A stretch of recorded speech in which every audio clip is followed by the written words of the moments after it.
Hi, welcome to movie review.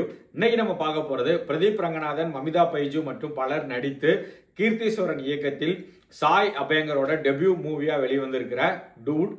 வாங்க பார்க்கலாம்.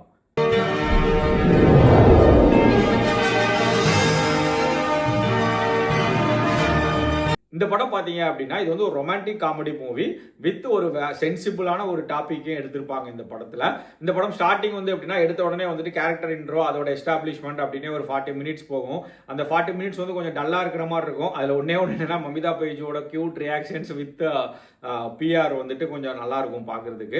So அந்த 40 மினிட்ஸ் கொஞ்சம் போர் அடிக்கிற மாதிரியே போகும்போது தான் வந்துட்டு சடனாக வந்துட்டு ஒரு சின்ன ட்விஸ்ட் வரும். அந்த ட்விஸ்ட்டுக்கு அப்புறம் பார்த்தீங்க அப்படின்னா ஒரு 20-25 மினிட்ஸ் அப் டு இன்டர்வல் வந்துட்டு உங்களுக்கு வந்து படம் வந்து நல்லாவே போச்சு. உங்களை நல்லா எங்கேஜிங்காக வச்சிருக்கும். ஃபுல் காமெடி வந்து அந்த ஒரு 25 மினிட்ஸ் நல்லாவே ஒர்க் அவுட் ஆகிருந்துச்சு. ஏன்னா பிஆர் வந்து அவரோட வாய்ஸ் மாடுலேஷன், அவரோட ஆக்டிங், ஃபேஸ் எல்லாமே உங்களுக்கே தெரியும் இல்லையா பழைய படங்களில். ஸோ அந்த ஒரு காமெடி வந்து நல்லாவே ஒர்க் அவுட் ஆகிருந்துச்சு. இன்டர்வலில் வந்துட்டு இதுதான் இன்டர்வல் அப்படின்னு முடிக்கும்போது நமக்கு வந்து இது வரைக்குமே எந்த சர்ப்ரைஸோ இல்லை எந்த ஒரு ட்விஸ்ட்டோ அந்த 1-2 தவிர எதுவுமே இல்லை. ஒரு ப்ரிடிக்டபிளாக தான் போச்சு. செகண்ட் ஹாஃபும் வந்துட்டு கண்டிப்பாக இதுக்கப்புறம் இப்படி தான் இருக்கும் அப்படின்னு நினச்சி தான் நம்ம வந்து செகண்ட் ஹாஃபில் உட்காருவோம். அண்ட் அதே மாதிரி தான் செகண்ட் ஹாஃபுமே ஸ்டார்ட் ஆச்சு அப்படின்னே வச்சுக்கலாம். அந்த செகண்ட் ஹாஃப் ஸ்டார்ட் ஆகி கொஞ்ச நேரத்துக்கு வந்துட்டு கொஞ்சம் நல்லா இருந்துச்சு. சீன்ஸ் நமக்கு எதிர்பார்த்த சீன்ஸ் வந்தாலுமே வந்துட்டு அது கொஞ்சம் பார்க்கறதுக்கு கொஞ்சம் நல்லா இருந்துச்சு. அதுக்கப்புறம் பார்த்தீங்கன்னா அது கொஞ்சம் அப்படியே ஃப்ளாட்டாக போன மாதிரியே ஒரு ஃபீல். அதாவது இதுக்கு மேலே எப்படி கொண்டு போகன்னு தெரியாமல் மேட்ரிமோனி அது இதுன்னு சொல்லிட்டு கொஞ்சம் ஒரு மாதிரி இழுத்து அடிச்ச மாதிரி ஒரு ஃபீல் ஆச்சு. செகண்ட் ஹாஃப்ல காமெடி அப்படின்னு பார்த்தீங்கன்னா பெருசாக எதுவும் வந்து ரொம்ப ஒர்க் அவுட் ஆகலை அப்படின்னு தான் சொல்லுவேன். அண்ட் எமோஷன் சீன்ஸ் வந்து உங்களுக்கு நிறைய இருந்துச்சு செகண்ட் ஹாஃப்ல. அந்த எமோஷன் சீன்ஸ்ல நடிச்சவங்களும் நல்லாவே நடிச்சிருந்தாங்க. ஆனாலும் நமக்கு வந்து அது எமோஷனலி கனெக்ட் ஆகலை. கிளைமேக்ஸ் டுவர்ட்ஸ் பார்த்தீங்க அப்படின்னா வந்து படம் வந்து இழுக்கணுமே அப்படின்னு இழுத்த மாதிரி 2 மணி நேரம் 20 நிமிஷம் தான் நினைக்கிறேன் படம். 20 மினிட்ஸோ 25 மினிட்ஸோ. ஆனால் வந்துட்டு அதுக்கே வந்து கதை இல்லாமல் நாங்கள் கொண்டு போகிறோம்ப்பா அப்படிங்கிற மாதிரி கொண்டு போயிருந்தாங்க. ஆக்டிங் வைஸ் அப்படி பார்த்தீங்கன்னா பிரதீப் ரங்கநாதன் ஆஸ் யூஷுவல் அவரோட பாடி லாங்குவேஜ், அவரோட காமெடியான அந்த ஒரு டைலாக்ஸ் டெலிவரி இது எல்லாமே வந்துட்டு ஆஸ் யூஷுவல் நல்லா இருந்துச்சு. ஆனால் அவர் பண்ணுற ஒன்னொன்றுமே பார்த்தீங்கன்னா பழைய நம்ம தனுஷ், சிலம்பரசன், ரஜினி நிறைய பேரோட வந்து ரெஃபரன்ஸ் வந்து நமக்கு வந்துக்கிட்டே இருக்கும். இந்த படத்தில் வந்து விரல் வித்தை காட்ட ஆரம்பிச்சிட்டாரு சிம்பு மாதிரி. மமிதா பைஜு கியூட் பப்ளியாக வந்திருந்தாங்க. அவங்களோட ஆக்டிங்கும் எமோஷன் சீன்லையாக இருக்கட்டும், இல்லை அந்த ஒரு ஆல்ரெடி பிரேமுலுவிலே பார்த்துருப்பீங்க இல்லையா அந்த ஒரு காமெடி ரொமான்டிக் சைடை, அதனால வந்து அதுவுமே வந்துட்டு ரொம்ப நல்லா இருந்துச்சு.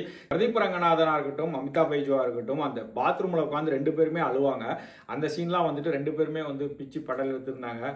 இதில் வந்து இன்னொரு நல்ல ஒரு பிரைட்டா ஒரு ஆக்டர் அப்படின்னு பார்த்தீங்கன்னா அது வந்து சரத்குமாருக்கு வந்து இது வந்து ஒரு நல்ல ரோல். ஆக்சுவலி என்னன்னா ஒரு நவரசத்தில் ஒரு 5-6 ரசத்தை வந்துட்டு கண்டிப்பாக வந்துட்டு அவர் வந்து நல்லாவே காட்டினார் ஆக்சுவலி.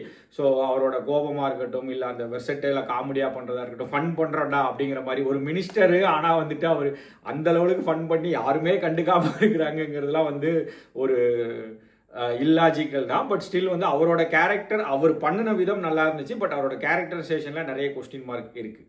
அப்புறம் பார்த்தீங்கன்னா பரிதாபங்கள் டிராவிட் வந்துட்டு இதில் வந்து ஃப்ரெண்டாக வருவார். அவரும் அவரோட கரெக்டாக பண்ணியிருந்தார். அப்புறம் இன்னொருத்தர் வந்து ஹிருத்துன்னு நினைக்கிறேன், அவருமே வந்துட்டு அவரோட ரோலுக்கு என்ன உண்டோ அதை வந்து கொஞ்சம் பெர்ஃபெக்டாகவே பண்ணியிருந்தாரு. டெக்னிக்கல் வைஸ் பார்த்தோம் அப்படின்னா மியூசிக் சாய் அபயங்கர் இதான் அவருக்கு வந்து ஃபஸ்ட்டு படம் ஆஸ் அ மூவியாக வந்துட்டு இதான் ஃபஸ்ட்டு. சாங்ஸ்லாம் வந்துட்டு நல்லாவே இருந்துச்சு, நீங்கள் கேட்டிருப்பீங்க. அது பிக்சரில் பார்க்கும்போதும் நல்லா இருந்துச்சு. பேக்ரவுண்ட் மியூசிக் வந்துட்டு சில இடத்துலலாம் வந்துட்டு நல்லாவே வந்து சீன்ஸை எலிவேட் பண்ணி காமிச்சது. அது எமோஷனல் சீனாக இருந்தாலும் சரி, இல்லை காமெடியாக இருந்தாலும் சரி, நல்லாவே எலிவேட் பண்ணி காமிச்சது. எடிட்டிங் வந்து அங்கங்கே ஜம்ப் ஆகிற மாதிரி இருந்துச்சு. ஸோ அது கொஞ்சம் பெட்டராக இருந்திருக்கலாம் அப்படின்னு எனக்கு ஒரு ஃபீலு. சினிமோட்டோகிராஃபி ரொமான்டிக் காமெடி ஃபிலிமுக்கு என்ன சினிமோட்டோகிராஃபி வேணுமோ, ஒரு கமர்ஷியல் மூவிக்கு எப்படி இருக்கணுமோ அந்த மாதிரி ரொம்ப கலர்ஃபுல்லாக காமிச்சிருந்தாங்க. ஸ்டோரி, ஸ்க்ரீன் பிளே இது வந்து ஒரு சென்சிபிள் டாபிக் ஒன்று எடுத்திருப்பாங்க. அதை வந்து அங்கங்கே தொலைச்சிக்கிட்டே வருவாங்க.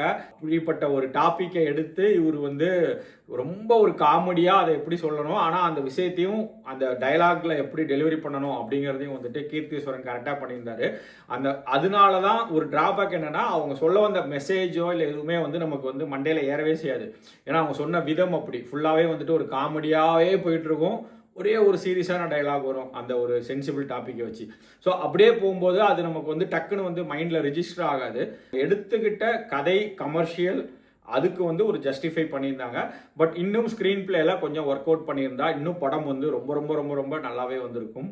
டயலாக்ஸு ஒன்லைனரும் நல்லா இருந்துச்சு, ஆக்சுவலாக அந்த எமோஷனலில் பேசுகிற டயலாகாக இருக்கட்டும், பிஆரும் அமிதாப் பைஜுவும் வந்துட்டு அவங்க வந்து ஒரு ஃப்ரெண்ட்ஷிப்பாக பேசுகிற டயலாகாக இருக்கட்டும், இல்லை அவங்க வந்து கலாய்க்கிற டயலாகாக இருக்கட்டும், சரத்குமாருக்கு வர டயலாகாக இருக்கட்டும், எல்லாமே வந்துட்டு ரொம்ப நேச்சுரலாக ஒரு ஒரு ஒரு பக்கத்து வீட்டில் நம்ம எப்படி பேசுவோமோ அந்த மாதிரி ரொம்ப நல்லாவே இருந்துச்சு. ஆனால் என்னென்னா நாங்கள் யூஎஸில் பார்த்ததுனால இங்கே வந்து சென்சார் எத்தனை பேருக்கு தெரியும்னு தெரில, யூஎஸில் வர கண்டென்ட் வந்து சென்சார் பண்ணுறதுக்கு முன்னாடியே வந்துடும். It's uncensored version actually. அதனால நிறைய பேட் வேர்ட்ஸ். ஸோ யூஎஸில் நீங்கள் ஃபேமிலியை சின்ன பிள்ளைகளை கூட்டு போனீங்கன்னா அங்கங்கே 1-2 பியூர் பேட் வேர்டே வரும். ஸோ அதை மட்டும் பார்த்துக்கோங்க. டூட் கண்டிப்பாக போயிட்டு ஹாய் டூட் அப்படின்னு ஹேண்ட் ஷேக் பண்ணிவிட்டு நீங்கள் வந்து ஒரு தடவை ஜாலியாக பார்த்துட்டு வரலாம். லாஜிக் பார்க்காதீங்க, கமர்ஷியல் மட்டும் பாருங்கள். அங்கங்கே உங்களுக்கு ட்ராக் ஆகும். அதெல்லாம் மீறி ஒரு படம் வந்து உங்களுக்கு வந்து மொத்தத்தில் வந்துட்டு வரும்போது ஓகேப்பா ஒரு டீசெண்டான படம் பார்த்தோம் அப்படிங்கிற ஒரு ஃபீலோடு நீங்கள் வருவீங்க. மீண்டும் அடுத்த ஒரு திரைவிமர்சனத்தில் சந்திக்கலாம். பை.